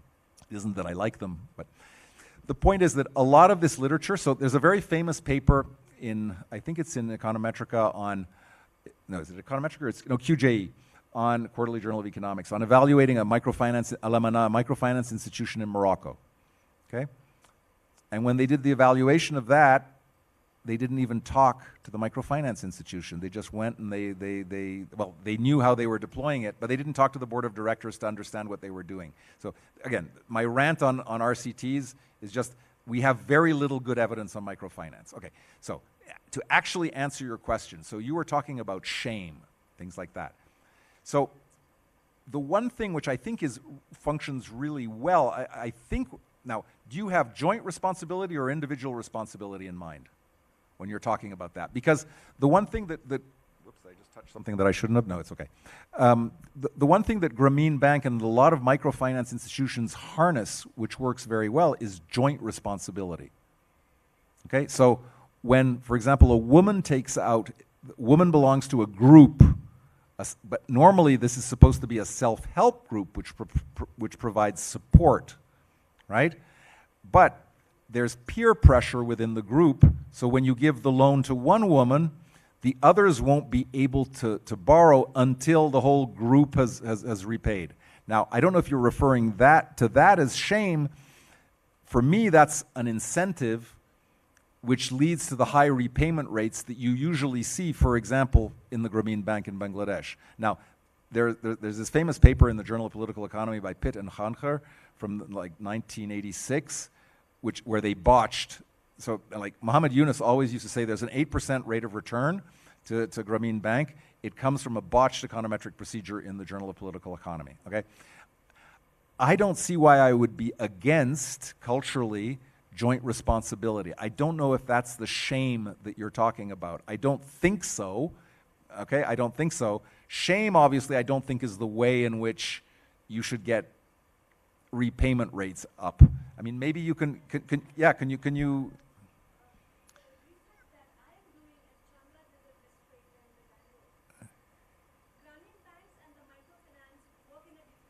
okay.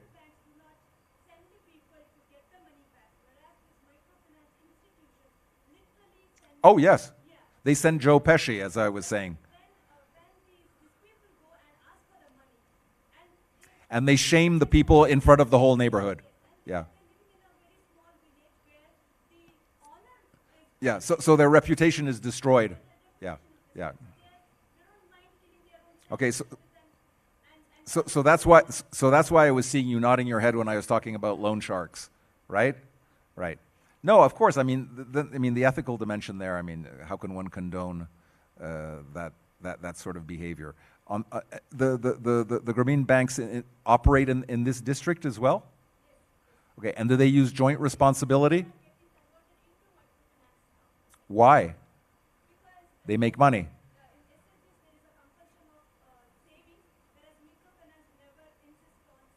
Ah. Okay. Okay. Okay, understood.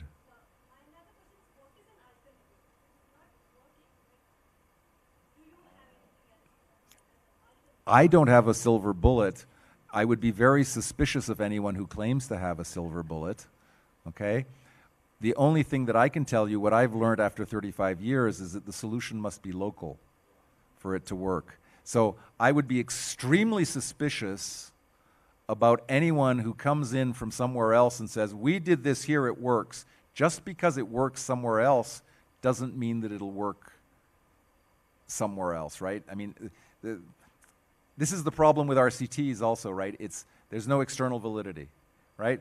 I mean, what my organization, what GDN believes in, is local solutions, right? You have to have local solutions which are sensitive to local cultural situations, right? I mean, again, I was telling the students the other day how important when you're an economist and you're working on impact evaluations or things like that, always make sure you have an anthropologist on your team. the first thing I do when I start working on any project in any country is I read the anthropology, because otherwise I'm going to be a complete dork, right? I'm going to have no idea what I'm dealing with. I mean, I lived for 3 years in Brazil. I taught at the Federal University of Bahia. Long story. My ex-wife used to be an anthropologist, and despite the fact that my ex-wife is an anthropologist, I still like anthropology, okay? So that says something, right? But she was working on Afro-Brazilian religions. And I worked in a health department at the university, and they were doing vitamin supplementation, okay, in slums in Salvador, which is an Afro-Brazilian city. It's the third biggest city in Brazil, a small city of 8 million right now. And it was like vitamin D supplements, okay, and it was a randomized intervention, okay. And the pills that they were giving out, the vitamin supplements, they were black and red. And no one was taking the pills in the Afro-Brazilian households. In the white households, they were taking it. In the black households, they weren't. Anyone who talked to an anthropologist, they would have known right away. Black and red is the color of Eshu, the trickster, the devil, in West African religions, which continue to exist in northeastern Brazil. We switched the pill to white, everyone started taking it. Okay? So just the color of an intervention, in this case, the color of a pill, it can completely change. So again, yes, I wish, but even if I gave you a solution, my advice to you would be don't listen to me, because it's a foreigner suggesting you have to, I mean, you can learn from other experiences, but you have to come up with your own solutions. I don't know, maybe think of joint responsibility, right? Joint responsibility is something where you're sort of, in some sense, you're gathering these women together so that they provide a support group amongst each other, right? That's already something which is really good. But functioning in terms of like shame, no, that's cruel and unusual punishment, right? That is literally cruel and unusual punishment. Yeah, stigma, yeah, sure, stigmatization, sure. Hello. I have a small question, sir. So, sir, what is your take on the poverty and the behavior? On the poverty and what? Behavior. Behavior. Yes. Are they strongly correlated, or the correlation is weak? What's your opinion? What type of behavior do you have in mind? Sir, behavior of taking decisions, attitude towards a problem.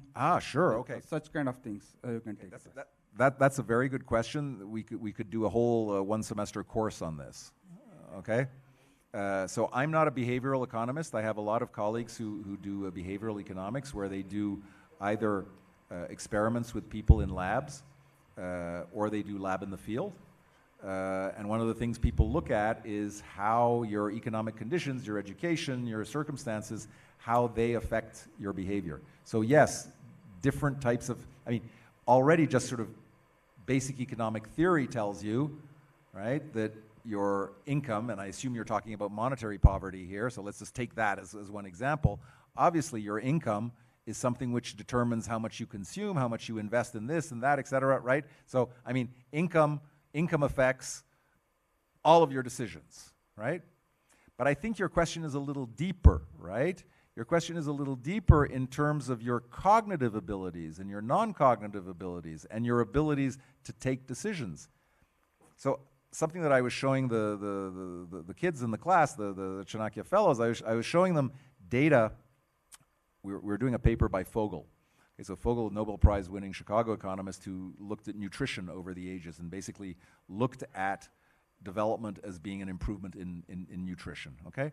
And so we were looking at data from the time of the French Revolution, okay, from the 18th century.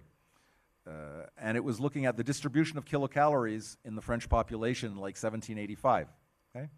The lower third of the population had less than like 1,800 kilocalories per day. So the people these were certainly not the people who marched on Paris, you know, and stormed the Bastille, because if you're on less than 1,900 kilocalories today, not only can you not revolt, you can't even walk, right? So yes, poverty affects people's behavior. Poverty is, of course it affects people's behavior, right? If you're so poor that you can't afford kilocalories, how are you? The other point is that poverty begets poverty, right? Okay, so the whole problem is that there's an awful lot of serial correlation in poverty, and there's intergenerational transmission in poverty. And what one has to do is one has to break that serial correlation somehow. Your question is excellent. We'd need a whole semester to look at all the different aspects of that. You know, as with all the questions which appear the simplest are the hardest ones. So that was a very good question. But I'm sorry, I mean, again, I need a semester. Give me a semester, I'll do it. Yeah, enjoyed listening to you, but I have, your talk made me to think about, you have seen poverty in different countries. Are they common threats? Second thing is poverty reducing, or people are working to ensure that poverty remains in the societies? And you also touched on the measurement of poverty, because I see when people come to India, happiness is not related to how poor they are, how rich they are. So I always have a philosophical question, are we measuring poverty in the right sense? So your comments. That's an excellent, it isn't even a question, it's a statement. It's a statement of fact. So there's a whole literature in economics on the economics of happiness. Okay? So let me tell you something very depressing about human beings. Okay, the depressing fact about human beings is that there's experimental evidence and empirical evidence everywhere in the world. If you take people in a village or in an urban area, and you increase people's incomes, take 3 people, you increase all 3 people's incomes, their subjective feeling of happiness goes up a little bit, okay? Take those 3 people, maintain 2 of those people at the same level of income, increase 1 person. That 1 person, okay, well, what is his income has gone up, okay? The other 2, nothing has changed, right? They're a lot less happy. Their happiness goes down. Your relative position, generally speaking, within your reference group, your relative position is an extremely important determinant of your happiness, okay? So it isn't, so income tends on average to make people happier, so there is a gradient where there is a positive correlation generally between income and happiness. On average, that's an average thing, okay? But that's only part of the picture, right? It's part of the picture, and what also happens is that there's sort of these threshold effects. When you've been at a certain, in cross-section, when you've been at a certain level of income long enough, right, your happiness doesn't evolve. Right? So you can look at the correlation between happiness and income in the time series, right? So what happens over time as your income changes over time. You can look at it in the cross-section. So you look at a cross-section of people from poor people to rich people, and you look at that correlation between income and measures of happiness. You don't at all get the same patterns. And then the key thing, because human beings, we're really horrible people, right? The relative position is in a lot, but this is socially specific, okay? It depends upon the country, the degree to which this is important, but your relative position matters an awful lot. Now, the literature on happiness is on happiness. Sometimes it looks at happiness. My wife actually worked a lot on this in Europe. It's also on satisfaction with life. And there are other measures. There's all sorts of measures. So for the past 2 years, my wife has been the chief sort of point woman on loneliness. Okay, on loneliness in Europe. And you have loneliness of young people who are always on their cell phones, and you have loneliness of retirees who never see anyone, right? Who, when the postman comes, that's the big social event of the day, right? When they actually get to talk to someone, or they go to the supermarket and they actually talk to the cashier. So there's all sorts of ways of measuring happiness, right? A sociologist, if you went back to Durkheim, a sociologist would measure a society's happiness in terms of suicide rates. Okay? So, something you may not know, suicide in sub-Saharan Africa is basically unknown. Okay? Unknown. Suicide is almost unknown in poor households. Almost unknown in Africa, at least. Okay? You will never see suicides in Africa. Where do you see high suicide rates? Finland, Canada, Sweden, really rich countries, right? So I agree with you completely. There are all sorts, whatever you measure, look at lots of different measurements. Don't try to do an index. Just look at all the measurements. Then you have your opinion, your neighbor has a different opinion, right? Why do we have to always summarize things with one number? It makes no sense, right? Because different people have different things that they consider important. In Africa, the only time that I've ever heard of massive suicides was a few years ago. There was a cold spell, like in a country I've worked a lot, Senegal. So in Senegal, there was a cold spell. The cold was enough that it killed cows, okay? The Peul herders, for whom cows are everything. I remember interviewing at one point, I was testing questionnaires. I interviewed a Peul herder, and I asked him, he's in the household, I'm with the household head, and we're sitting on the floor, and I say, how many humans are there in your household? And he starts scratching his head. It's him. He's got 4 wives. Each wife has, 3, 4 kids. Then he has people, cousins, etc. After literally 5 minutes of scratching his head, he couldn't tell me how many humans lived in his household. I say, how many cows? 16. Okay? And maybe 15 because one is really ill. Okay? So the Peul care deeply about their cows. They're herders, right? That's how they measure success, is cows, right? And so a bunch of cows died. They committed suicide. Only time that I've ever seen suicides in Senegal, mass suicides in Senegal. So your point, well taken, right? It's a really important point. We always hear about the Bhutanese with the index of happiness, et cetera. That's one way, right? But yeah, make it multidimensional. It's a vector, right? Development, you can't summarize, you can't summarize it in terms, it's one indicator. Income has one advantage, is it tends to be correlated with a whole bunch of other things. It tends to be correlated with better nutrition, it tends to be correlated with better education, it tends to be educated with lower mortality, with higher life expectancy. I would look at life expectancy. For me, life expectancy is a lot more important than income, right? There's proverbs and all, in Spanish you say, amor, dinero y la salud para aprovechar, right? So I wish you love, money, and the good health to be able to enjoy those first 2 things, right? So good health, right, in most cultures is considered something really important, and life expectancy is, if I used to work in Guinea-Bissau. In Guinea-Bissau, when I was working there, life expectancy at birth was 39. In a 2-year program, half the people I started working with were dead after 2 years, right, from various tropical diseases. So yeah, I agree. I mean, income is part of it, but it's correlated. It's a sort of it's a synthetic indicator. It's measured with lots of errors. Okay, if I ask you, how much did you earn last week? Can you answer me? I don't know. Right? Can you answer me how much you earned last week? I don't know. I know what my monthly salary is, but how much I actually earned last week, I don't know. Thank you, Professor. We'll wrap the question and answer session and get into the next segment. Our Chancellor wants to ask a question. So. Just wanted to know whether poverty, you have seen in different parts of the world, so is there any evidence to show that poverty at any given place or time is also the result of development or prosperity in some other region?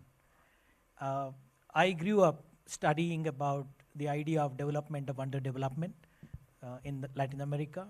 Around the same time, there was an argument in the developed countries that foreign aid is a tax on the poor people of the rich countries to help the rich people of the poor countries.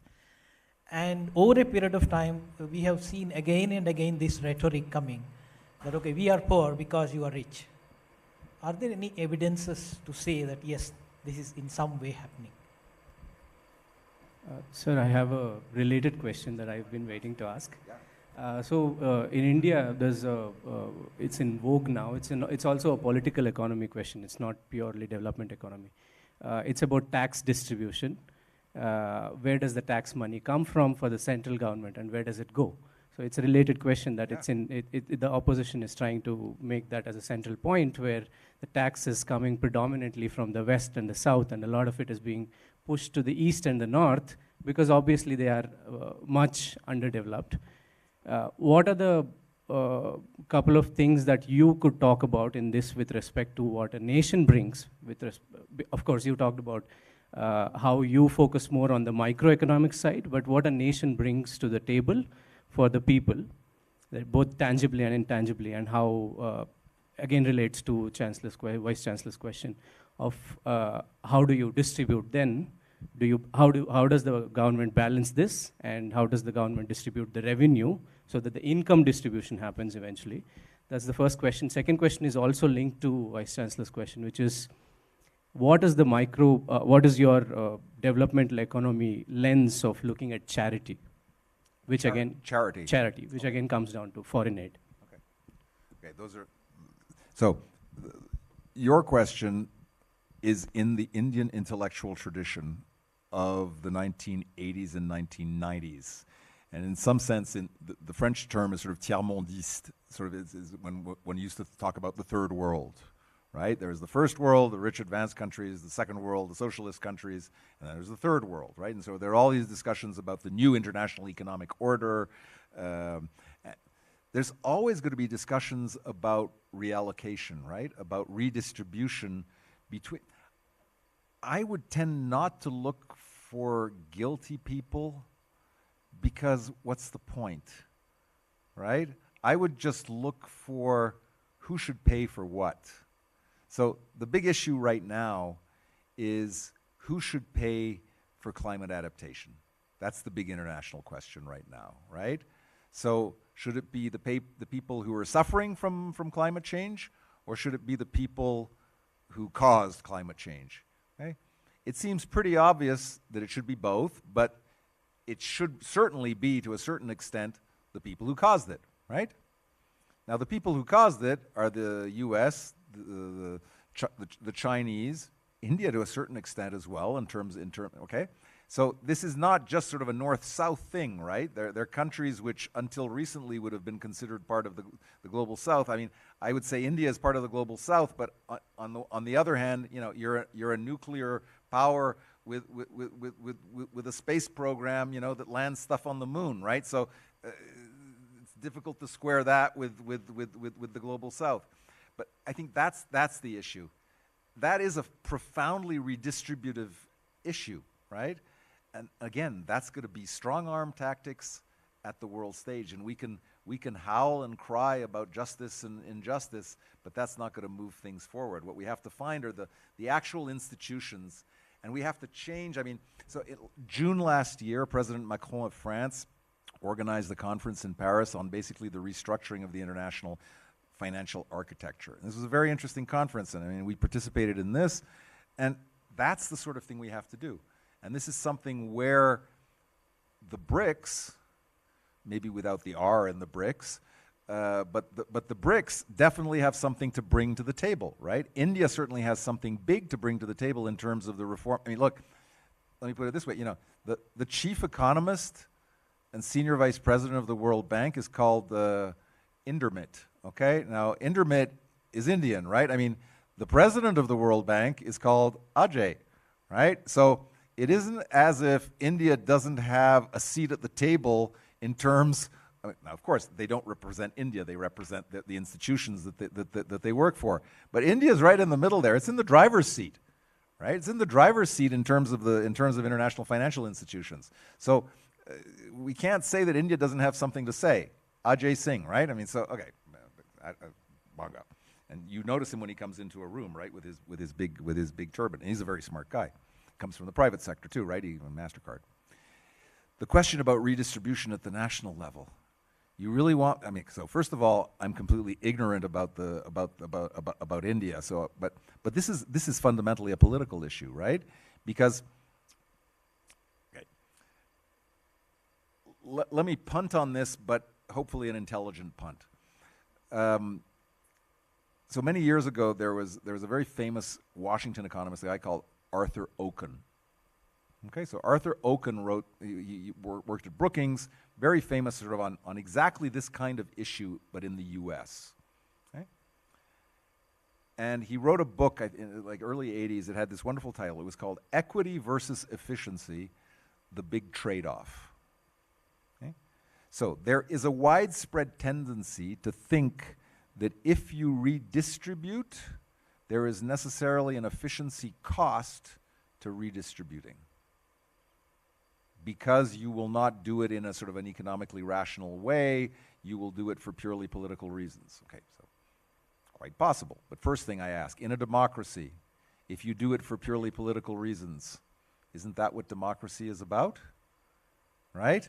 So, I don't know, in Canada, for many years we had a prime minister called Jean Chrétien, okay, a Liberal Party. Then he was followed by the Tories. So Jean Chrétien, so our federal income tax bureau is located in a place called Shawinigan. Okay, you just hear that, you know it's in the middle of nowhere. Okay, it's called Shawinigan. It's on the north bank of the St. Lawrence River, in the middle of nowhere. Now, why is it there? That's the electoral riding of Jean Chrétien, who happened to be the prime minister. So people say, oh, that's corruption. No, people, that's democracy. That's how it's supposed to work, right? If you're an elected representative, you're supposed to bring back the bacon, or as the Americans call it, the pork, right? Pork barrel politics. You're supposed to bring it back. So, I don't know, see, I agree, you can say that people will always bitch and complain, the people who, let me give the Canadian example again, because we're a federal country. I mean, this happens in Switzerland as well, where I've been living for 15 years, which is all a federal country.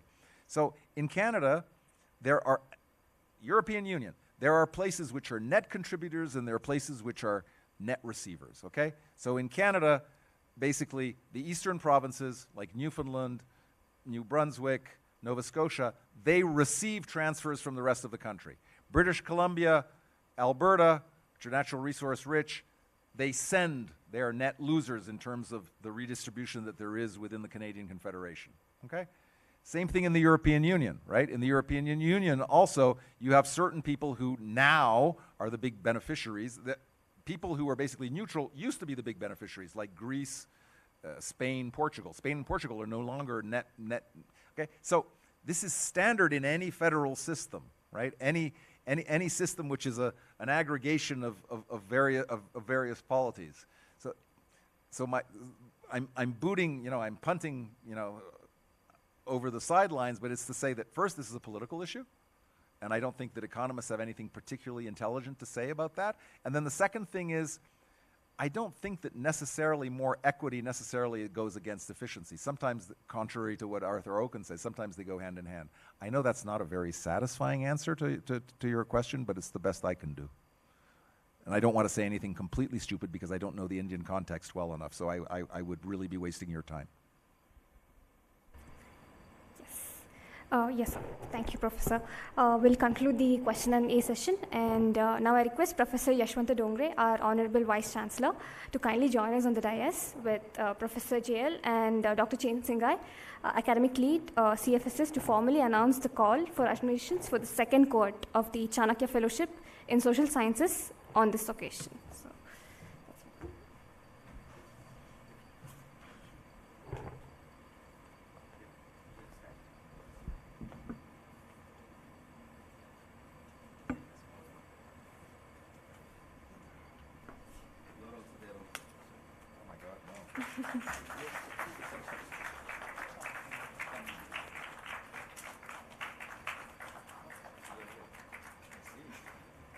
That'll scare them away.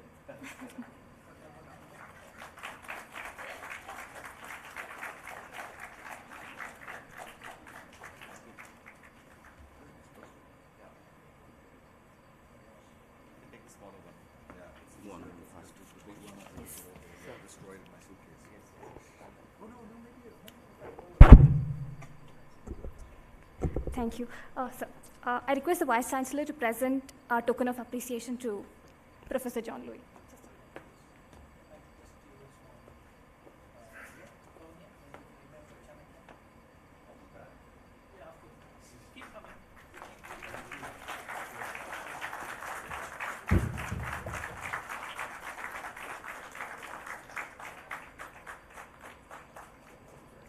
Thank you, sir. Yeah. As we conclude this distinguished lecture, I request my friend and colleague, Ms. Gauri, to deliver the word of thanks.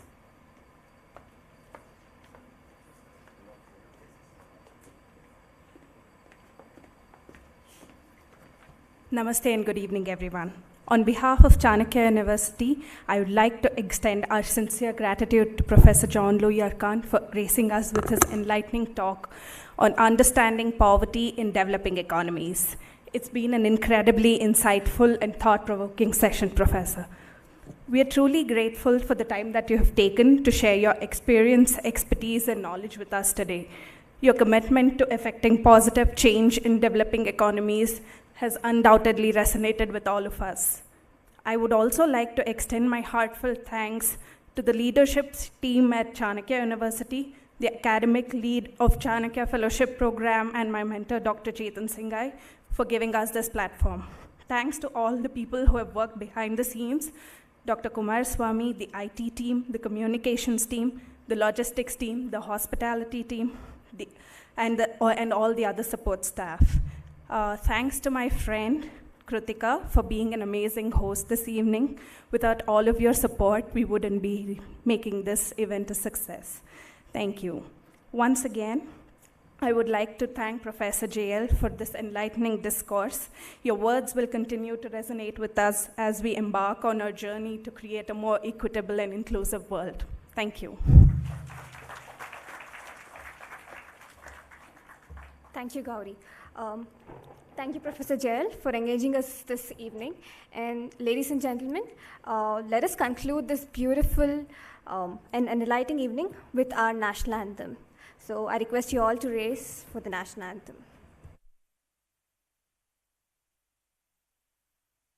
Jana Gana Mana Adhinayaka Jaya He Bharata Bhagya Vidhata Punjab Sindh Gujarat Maratha Dravida Uttara Vanga Vindhya Himachala Yamuna Ganga Uchchala Jaladhi Taranga Tava Shubha Name Jage Tava Shubha Ashish Mange Gahe Tava Jaya Gatha Jana Gana Mangala Dayaka Jaya He Bharata Bhagya Vidhata Jaya He Jaya He Jaya He Jaya Jaya Jaya Jaya He